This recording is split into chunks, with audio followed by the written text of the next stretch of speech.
Hello guys, welcome to my channel CUET by Minfinity. आज इस video में मैं आपको बताऊंगी आपके कितने रो स्कोर पर या आपके कितने नॉर्मलाइज स्कोर पर आपकी कितनी परसेंटाइल बन सकती है। नॉर्मलाइजेशन क्या होती है, क्या किसी स्टूडेंट के मार्क्स कम भी हो सकते हैं, नेगेटिव में भी जा सकते हैं। तो ये सब डाउट्स मैं आपके आज इस वीडियो में क्लियर करूंगी। अगर किसी को सीयूईटी का एग्जाम पैटर्न के बारे में जानना है इन डिटेल, तो मैंने ऑलरेडी वीडियो अपलोड कर दी है अपने चैनल पे, आप वहां पे जाके देख सकते हैं। तो चलिए वीडियो को स्टार्ट करते हैं गाइस। तो आपके सामने एक सीयूईटी का स्कोर कार्ड आ रहा होगा। ये 2023 सीयूईटी का स्कोर कार्ड है एक स्टूडेंट का।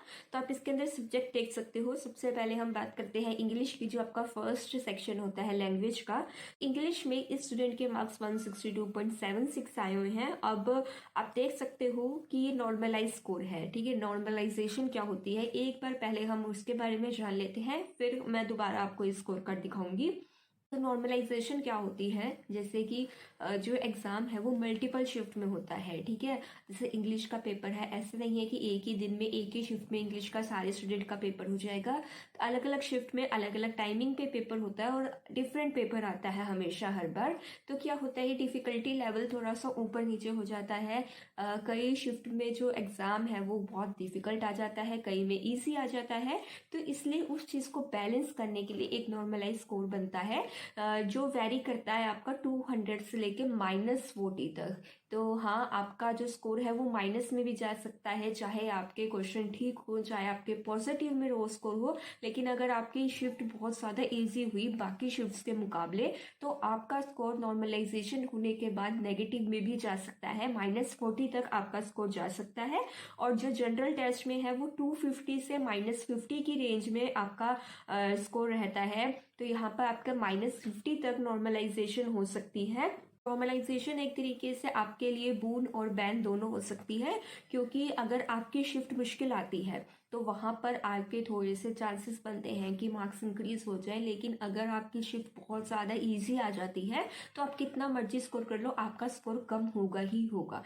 तो नॉर्मलाइजेशन ये होती है। अब परसेंटाइल स्कोर्स क्या होते हैं, परसेंटाइल स्कोर्स को कैसे कैलकुलेट किया जाता है। तो एक ये फॉर्मूला लगता है, 100 into number of students appear in this session with raw score equal और एस देन दी कैंडिडेट्स। मतलब कि आपका अगर स्कोर 50 है तो आपके जो सेशन में जितने स्टूडेंट होंगे जिनका 50 या 50 से कम होगा, उन नंबर ऑफ स्टूडेंट्स को मल्टीप्लाई 100 करेंगे एंड डिवाइड में टोटल जितने स्टूडेंट आपके उस सेशन में अपीयर हुए हैं उनको डिवाइड करेंगे। तो इस तरीके से आपका जो परसेंटाइल स्कोर है वो आ जाएगा। एक एग्जांपल लेती हूँ, जैसे कि अगर किसी स्टूडेंट के हाईएस्ट मार्क्स 100 में से 80 गए हैं, ठीक है, उस सेशन में, तो जो उसका परसेंटाइल होगी वो 100 परसेंटाइल होगी एंड उसके बेसिस पर बाकी सारे स्टूडेंट की परसेंटाइल बनेगी, ठीक है। तो इस तरीके से आपका परसेंटाइल स्कोर्स कैलकुलेट होते हैं।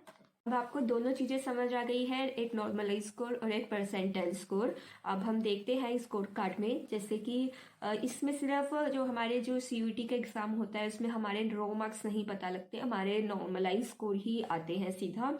तो आप इंग्लिश में देख लीजिए, इसके 162.7612 नॉर्मलाइज्ड स्कोर है और उसकी परसेंटाइल आई है 88.83, ठीक है। तो आप एक आइडिया लगा सकते हो कि 200 में से अगर किसी स्टूडेंट के इतना स्कोर रहता है तो उसकी परसेंटाइल इतनी बनेगी, ठीक है। अब केमिस्ट्री की बात लेते हैं। केमिस्ट्री में अगर आप मान लो कि कोई सब्जेक्ट में आपके कम स्कोर रहता है तो कितनी परसेंटाइल बनती है। तो इस स्टूडेंट के यहाँ पे 35.46 कुछ नॉर्मलाइज स्कोर रहा है, शायद इसके कम हुए हो नॉर्मलाइजेशन में या बढ़ भी सकते हैं, हमें नहीं आइडिया। तो यहाँ पर इसकी जो परसेंटाइल है वो 40.020 बनी है। वहीं पर कंप्यूटर साइंस एक सब्जेक्ट है, तो इसके अंदर उसका जो स्कोर है वो 38.14 है, केमिस्ट्री से ज्यादा स्कोर है, लेकिन उसकी परसेंटाइल कम बनी है, 20.20 उसकी परसेंटाइल बनी है। तो जैसा कि मैंने पहले भी बताया था कि आपके सेशन में जितने स्टूडेंट्स के आपके इक्वल या आपसे कम मार्क्स आते हैं उस तरीके से आपकी परसेंटाइल बनती है। यहाँ पर हम ओवरऑल मार्क्स को नहीं लेके चलते।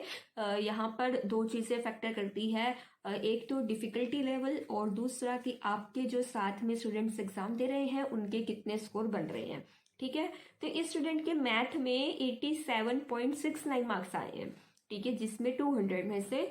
एंड इसके जो परसेंटेज स्कोर बना है 81.96। फिजिक्स में इसके 27.45 आए हैं और परसेंटाइल स्कोर है 34.13। एंड जनरल टेस्ट जो सबसे इम्पोर्टेंट रहता है उसका है 126.95 और परसेंटाइल स्कोर है 88.90। तो आप देख सकते हो, एक आइडिया लगा सकते हो कि आपको कितना स्कोर लाना ही होगा जिससे कि आपकी परसेंटाइल 98 99 तक बने। आई थिंक आपको इससे बहुत ज़्यादा हेल्प मिलेगी अगर आप अपने दिमाग में एक स्कोर फिक्स करके जाएंगे कि हाँ मुझे इतने क्वेश्चन अटेम्प्ट करने हैं, मुझे इतना स्कोर लाना है, ताकि आपको कंफर्म हो कि आपकी परसेंटाइल 99 98 इतने तक बने, क्योंकि यहीं तक ही आपका ड्यू में एडमिशन होता है। आपको इतनी परसेंटाइल लानी पड़ेगी ताकि आप अपना ड्यू में एडमिशन कंफर्म कर सको अच्छे से अच्छे कॉलेज में। बाकी ऐसा नहीं होता कि एक सिंगल सब्जेक्ट के बेसिस पे आपका एडमिशन होता है।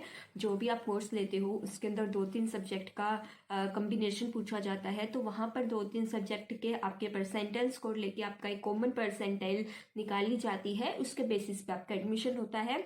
वो सब मैं आपको धीरे धीरे बताती रहूँगी। सो गाइस, अगर आप अभी इस चैनल पे न्यू हो तो प्लीज़ मेरे चैनल को सब्सक्राइब कीजिए, क्योंकि मैं आपको डेली गाइड करूँगी आपके फॉर्म से लेके आपके एडमिशन तक, और हर एक टॉपिक को बहुत अच्छे से बहुत शॉर्ट वे में समझाऊंगी, आप बहुत जल्दी इन 3 मंथ्स के अंदर अपना सिलेबस कंप्लीट कर सको। सो गाइस, वीडियो अच्छी लगी हो, वीडियो से कुछ सीखने को मिला हो तो प्लीज़ मेरे चैनल को ज़रूर सब्सक्राइब करना, वीडियो को लाइक ज़रूर करना।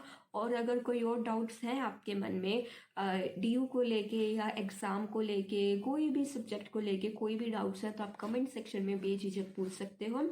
सो guys, please subscribe to my channel. Thank you.